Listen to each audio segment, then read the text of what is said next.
مال دو طرح کا، ایک زندہ مال، ایک مردہ مال۔ ہماری کرنسی، ہمارا پیسہ، ہماری زمینیں، ہمارے پلاٹ، ہمارے باغ، یہ مردہ مال ہے، یہ زندہ مال نہیں۔ ایک زندہ مال، ہمارے مویشی، ہمارے جانور، یہ زندہ مال ہے۔ زندہ مال کے ساتھ انسان کی، اس کی حیات کی وجہ سے ایک انس پیدا ہو جاتی ہے۔ گھر میں بکری رکھیں، 4 دن میں بکری سے پیار ہو جاتا ہے، اس کا چارہ، اس کا دانہ، اس کی معصومیت پہ انسان کو پیار آتا ہے۔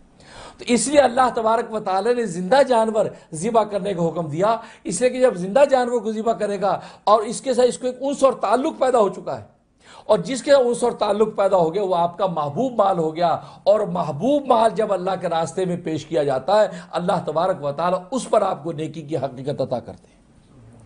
اس لیے چوتھا پارہ جو شروع ہو رہا ہے، کیا فرمایا؟ لن تنالوا البر حتی تنفقوا مما تحبون، کہ تم اس وقت تک نیکی کی حقیقت کو پا ہی نہیں سکتے جب تک کہ تم خرچ نہ کرو اللہ کے راستے میں وہ مال کہ جس سے تم محبت کرتے۔ اور میں کہا کرتا ہوں کہ آج کل یہ رواج ختم ہو گیا کہ گھر میں خود جانور پال کر اس کے بعد ہم قربانی میں ذبح کریں۔ آج کل تو مصروف دنیا ہے، پیسے بھیجے جانور، یا ہمارے ایک حصہ ڈال دو یار ایک بکرا خرید کے ڈال دو۔ پہلے زمانے میں لوگ سال بھر پورا جانور اپنے پاس رکھتے تھے، سال بھر اس کو پالتے تھے، کھلاتے تھے، پلاتے تھے، نہلاتے تھے، دھلاتے تھے، اس کا ایک تعلق پیدا ہو جاتا تھا۔ اب سال کے بعد اب وہ پلا جانور اپنے ہاتھ کا اب اپنے ہاتھ سے اللہ کے راستے میں قربان کرتے تھے۔ جب ذبح کرتے تھے تو ایسا لگتا تھا جیسے واقعی اپنی جان قربان کر دی، تعلق محبت ہو جاتی تھی۔ بلکہ بہت سے لوگ تو چھوٹی عید ہوتی تھی، عید الفطر کے بعد ہی جانور خرید لیتے تھے اور 2 مہینے جانور کے ساتھ ٹائم پاس کرتے تھے۔ 2 مہینے جانور کو کھلا رہے ہیں، پلا رہے ہیں، اس کو نہلا رہے ہیں، اس کو سجا بنا رہے ہیں، اس کی ایک انس محبت پیدا ہو گئی۔ اب جب ذبح کر رہے اپنے ہاتھ سے ذبح کرتے ہیں، اس لیے کہ اس جانور کو ذبح کرنے پر اللہ اجر ایسا عطا کرتے ہیں جیسے تم نے اپنا بیٹا اللہ کے راستے میں قربان کیا۔ کیوں؟ اس لیے کہ اس کی حقیقت تو بیٹے سے چلی ہے۔ اسماعیل ذبیح اللہ کو قربان کرنے کے اسماعیل ابراہیم خلیل اللہ چلے تھے۔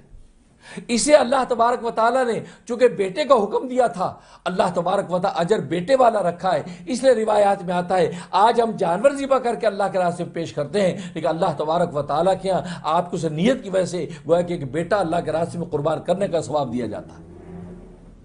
یہ ان جانوروں سے کوئی منڈی سے جانور اور اگلے دن ذبح کر دیا، وہ تعلق ہی پیدا نہیں ہوتا۔ اسے اس چیز کا اہتمام کرنا چاہیے۔ اگر کسی کو اس کی توفیق، اس کا اہتمام کرے، خود جانور پالے، خود جانور پال کے جب اللہ کے راستے میں ذبح کرے گا، اب پتہ چلے گا واقعی محبوب چیز میں جو قربان کی ہے، اور پھر ایسا لگے گا واقعی اپنی جان قربان کر دی، اس پر اللہ تبارک و تعالیٰ اس کو بیٹا قربان کرنے کا اجر و ثواب عطا فرما رہے ہیں۔ اس لیے یہ حقیقت جو سامنے رکھتے ہوئے جب جانور ذبح ہوں گے تو پھر اللہ تبارک و تعالیٰ قربانی کی حقیقت عطا کر دیتے ہیں کہ ہر ادنا اپنے آپ کو اعلیٰ پر جو قربان کر رہا ہے اور اللہ کے تقرب کی نیت کر رہا ہے، نیت تقرب کی ہے، تو ظاہر ہے کہ اللہ تبارک و تعالیٰ اس نیت پر عطا سب کچھ کر دیں گے، وہ گوشت بھی آپ کے لیے حلال کر دیں گے۔ امت محمدیہ علی صاحب الصلاۃ و تسلیم پر یہ انعام ہے اللہ تبارک و تعالیٰ کا، ہمارے صدقات، ہمارے زکوٰۃ، ہمارے خیرات، ہماری قربانیوں کے گوشت اللہ نے ہمارے لیے حلال کر دیے۔